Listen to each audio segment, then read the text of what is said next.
निसर्गदत्त महाराज म्हणतायत, आत्मप्रतारणा, self betrayal ही एक भयंकर गोष्ट आहे. कॅन्सरप्रमाणे ती मनाला नासून टाकते. सेल्फ बिट्रेल, आत्मप्रतारणा असा शब्द वापरलाय त्यांनी. कारण या देहात, मनुष्य देहात राहताना आपण आपलं सत्य स्वरूप ओळखू शकतो. असा एकमेव देह, मनुष्य देह, 84 लक्ष योनीतला एकमेव देह, ज्याला स्वतःची शुद्ध जाणीव होऊ शकते. बाह्य अशुद्ध जाणीवेत राहतानाच त्याला शुद्ध जाणीव होऊ शकते. तो देह म्हणजे मनुष्य देह. आणि अशा मनुष्य देहात आपला जन्म झालाय आणि आपण नक्की कोण आहोत असा ज्यांना प्रश्न पडलाय आणि त्यांना मार्गदर्शन लाभतंय निसर्गदत्त महाराजांसारखं, तरीही ते जर का आपल्या शुद्ध जाणीवेच्या प्रवासात राहिले नाही तर ती आत्मप्रतारणा, सेल्फ बिट्रेयल आहे. आणि ते कॅन्सरची उपमा दिली आहे त्यांनी. कॅन्सरच्या पेशी जशा एकीकडनं काढून टाकल्या, तो कॅन्सरचं ऑपरेशन करून, तरी दुसरीकडे येतात. असं तर कुठल्याही रोगाचं आहे, पण कॅन्सर हा जास्त भयानक रोग. आणि किंबहुना निसर्गदत्त महाराजांच्या वेळेला कॅन्सर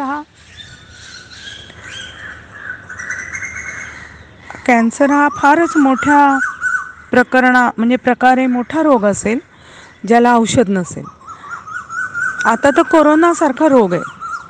म्हणजे टाईम जसं पुढे जातं तसे रोगाचेही ॲडव्हान्स टेक्नॉलॉजी रोगाचीही येते. कारण आपण जेवढा बचाव करायला लागतो तेवढंच त्यांच्यातही मृत्यूचेही पुढची वर्जन येतात, ॲडव्हान्स टेक्नॉलॉजी मृत्यूची. कारण मृत्यूचा रेट कायम राहिलाच पाहिजे.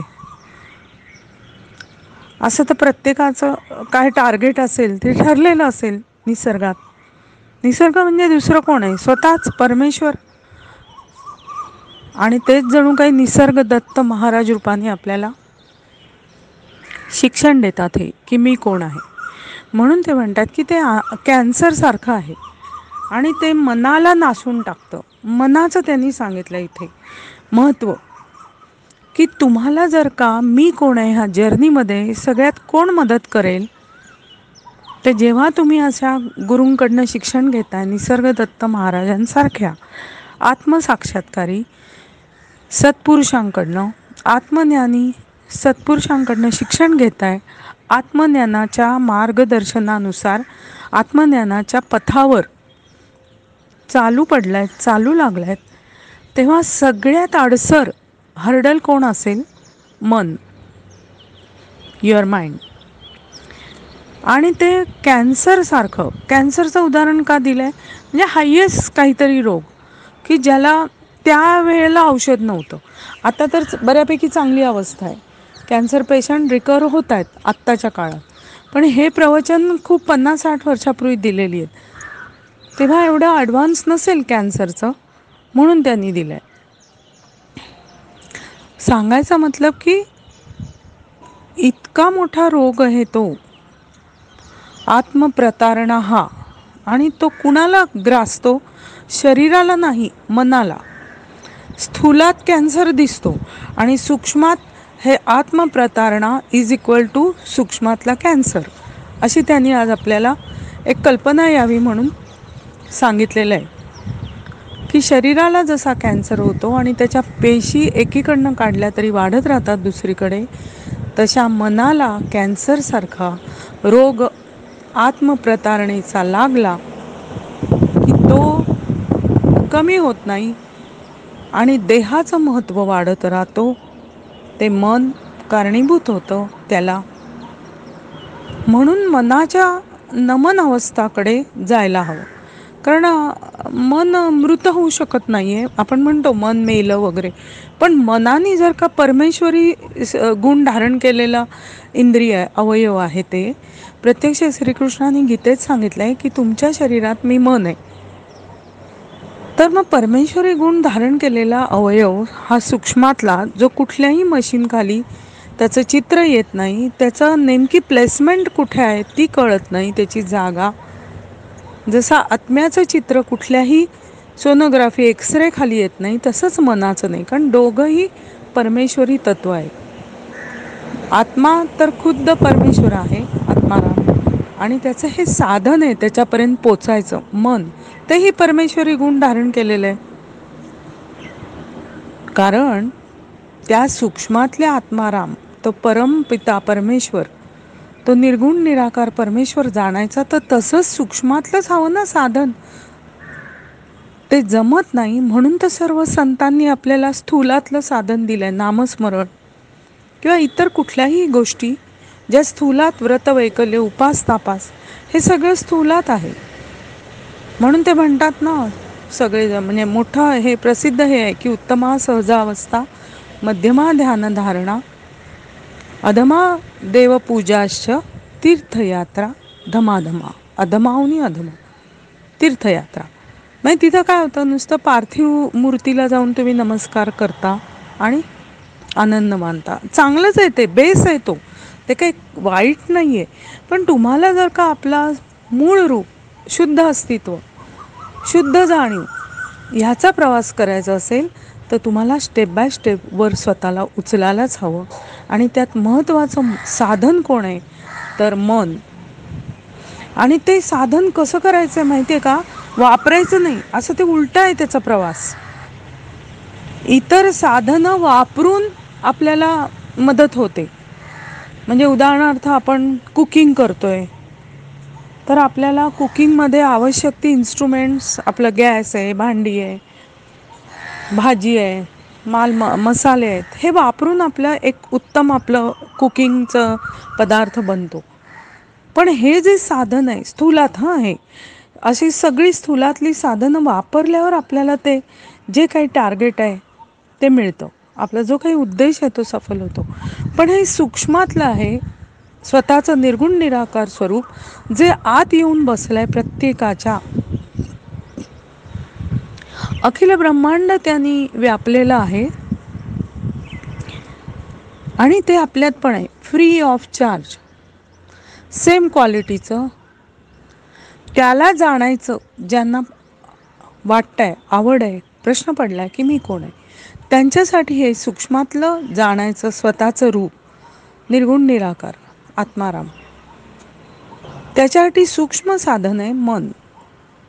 आणि ते वापरायचं म्हणजे काय करायचं, नमन अवस्था, उलट ते वापरायचं नाही. अगदी विरुद्ध नियम आहेत. एखादं गोष्ट वापरून त्याच्या मदतीने एखादी गोष्ट साध्य होते, तरी ही गोष्ट, मन ही गोष्ट न वापरून आपलं मूळ रूप आपण जाणू शकतो, असं ते म्हणतात. म्हणून ते म्हणतात की मनाला कॅन्सरसारखं आत्मप्रतारणा नावाचा रोग आहे, त्यापासून स्वतःला मुक्त ठेवा. म्हणजे त्या मनाला सगळीकडे वापरू नका, योग्य तिथे वापरा. अटॅचमेंटनी मन आहेच असं, मनाची शक्ती तुफान आहे, मनाचं वहन तुफान आहे, वायुवेगाने मन जातं, वायूच्या वेगाने. आणि मनाची ताकद प्रचंड आहे, ती वापरा, सर्व कामं यशस्वी करण्यासाठी वापरा. मन लावून काम करा, पण मनाला लावून घेऊ नका. आसक्त होऊन काम करा, सर्व कामं उत्तम झाली पाहिजेत, कारण ती कर्माच्या अनुसंधानाने प्रारब्धरूपी तुम्हाला आले. सर्व प्रसंग, माणसं, घटना, त्यांना योग्य तो न्याय द्या, कारण ती कर्मबंधन आहेत, ती न केली तर त्याला एक्सटेन्शन मिळतील. आणि ज्यांना हा जन्ममरणाचा फेरा चुकवायचा आहे किंवा त्याचं रहस्य जाणायचं आहे कमीत कमी, त्यांच्यासाठी अगदी आसक्त होऊन काम करा आणि अनासक्त राहा. अगदी लिप्ततेने काम करा, त्या गोष्टीला लिप्त होऊन अगदी मन लावून, मन ओतून, मनापासून काम करा आणि अलिप्त व्हा. अन्यथा ते मन सगळीकडे लुडबुड करायला लागलं तर कॅन्सरसारखं आत्मप्रतारणेचा रोग त्याला लागेल. आणि आत्मप्रतारणा म्हणजेच देहाचं महत्त्व वाढणं, मी देह आहे ही भावना बळकट होणं. तुम्ही देहात आहात, मनुष्य देहात, तर ती भावना बळकट हवीच, कारण तुम्हाला त्या देहात राहून कामं करायचे. पण ती सोडता पण आली पाहिजे. सतत प्रत्येक क्षणी तुमच्या लक्षात राहिलं पाहिजे. हे आपल्याला होत नाही, म्हणून तर कित्येक संतांनी आपल्याला नाम घ्या सांगितलंय, सगुण नामरूप. कारण त्या योगे का होईना तुमचं मन शांत राहील, कामं उत्पन्न निश्चित उत्तम होतील. काम आणि नाम दोन्ही एकत्र चालू दे, असं का सांगितलंय गोंंदवलेकर महाराजांनी? त्याचं कारणच हे की त्यांना माहिती आहे आपल्या लिमिटेशन, मर्यादा, की माणसाला सतत स्मरण होणं शक्य नाही होत. तो आत्मप्रतारणेतच जीवन अख्खं घालून पुनर्जन्माची बीजं टाकतो आणि वारंवार जन्माला येतो. हे रहस्य त्याला कळतच नाही, सांगूनही समजत नाही, आणि समजलं तरी ते उमजत नाही, प्रॅक्टिसमध्ये येत नाही. म्हणून तर आपल्याला सोप्पा नियम, सोपी साधन सगुण साकारातलं नाम घ्यायला सांगितलंय. पण ज्यांना ह्याच्याही पलीकडे मी नक्की कोण आहे हे नामरूप, नाम घेतलं म्हणजे नामस्मरण अपेक्षित आहे, त्याच्याबरोबर स्मरण अपेक्षित आहे, असं सर्व सत्पुरुष म्हणतात. पण आपल्याच्यानी ते होत नाही. ते नाम घेताना ते रूप स्मरण त्या देवतेचं किंवा देवाचं आपल्याला आठवत नाही.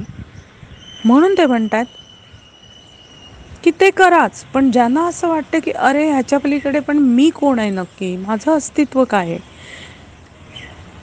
हा जन्ममृत्यूचा फेरा का म्हणून मी करायचं, हे कुणी माझ्या मागे सायकल लावलंय, ह्याचा निर्माता कोण आहे, मी ह्याबद्दल स्वतःला काय मदत करू शकतो, असे असंख्य प्रश्न पडलेले लोक मी कोण आहे हे प्रश्न घेऊन निसर्गदत्त महाराजांकडे येत असत. आणि त्याला ते जे उत्तरं देत असत, त्या प्रवचनातलं एक वाक्य आहे की आत्मप्रतारणा हा एक मोठा कॅन्सरसारखा रोग आहे आणि तो मनाला लागतो, तो शरीराला लागत नाही. शरीराला स्थूलात रोग लागतात, मनातले हे सूक्ष्म रोग आहेत आत्मप्रतारणा. कारण मी देह आहे हे समजणं हाच आत्मप्रतारणेचा मोठा रोगाचं लक्षण आहे. मग आपण म्हणू अहो म्हणजे काय, आम्ही देहात राहणार आणि देह नाही समजणार? अहो समजायचंच आहे. तुम्ही मनुष्य देहात तर उत्तम तऱ्हेने तुम्ही परमेश्वराची एकदम हायेस्ट निर्मिती आहे, परिपूर्ण निर्मिती आहे परमेश्वराची. त्यामुळे त्या निर्मितीचा आनंद तुम्ही ह्या मनुष्य देहात घ्यायचाच आहे. सर्व प्रकारे स्वतःची योग्य मार्गाने उन्नती होईल, प्रगती होईल, यासाठी प्रयत्न करायचेच आहेत. पण ते करताना मनाला जो कॅन्सरसारखा आत्मप्रतारणा रोग होतो की मी देहच आहे असं समजल्यामुळे मी आत्मा आहे, मी आत्माराम आहे, मी ते दिव्यत्व आहे, हे कधी समजणार? आणि समजलं तरी ते कसं रियालिटीमध्ये उतरवणार? हे जे विचारायला येत असत त्यांना त्यांनी हे उत्तर दिलंय की मनाला ग्रासून टाकणारा हा रोग आहे, त्यापासून सावध राहा. मग कसं करायचं? तर हे जे साधन आहे उत्तम, मन एवं मनुष्याणाम कारणम बंध मोक्षेया, असं गीतेतच म्हटलेलं आहे की मन तुम्हाला कारण आहे बंधाचं आणि मोक्षाचं. तुम्ही सिलेक्ट करा की तुम्हाला बंधनासाठी मन हे साधन वापरायचं आहे सूक्ष्मातलं जे दिसत नाही, का तुमच्या मोक्षासाठी. आणि मोक्ष नावाचा कुठला प्रांत नाही आहे ना, प्रदेश नाही आहे. प्रत्येक क्षणी मीपणापासून मुक्ती हाच मोक्ष आहे ना, आणि ते मन तुम्हाला देऊ शकतो. म्हणून मनापासून काम करा, मनाला लावून घेऊ नका, अटॅचमेंटनी कामं करा आणि डिटॅच राहा. अशा तऱ्हेने हा आत्मप्रतारणेचा रोग मनाला ग्रासून देऊ नका. मी देह असतानाच मी आत्माराम आहे, ते परमतत्व मीच आहे, ते सर्वज्ञ, सर्वशक्तिमान, ते ऊर्जावान, प्रकाशवान, ते आनंदमय, अनकंडिशनल लव, असं ते परमतत्व मीच आहे. हे सतत आत्मभान आपल्याला राहू दे, देहभान असतानाच. आपण त्या मार्गावर निसर्गदत्त महाराजांचा हात पकडून चालू पडलोय, चालतोय. आपल्याला ते समजू दे, उमजू दे. तथास्तु. Good day.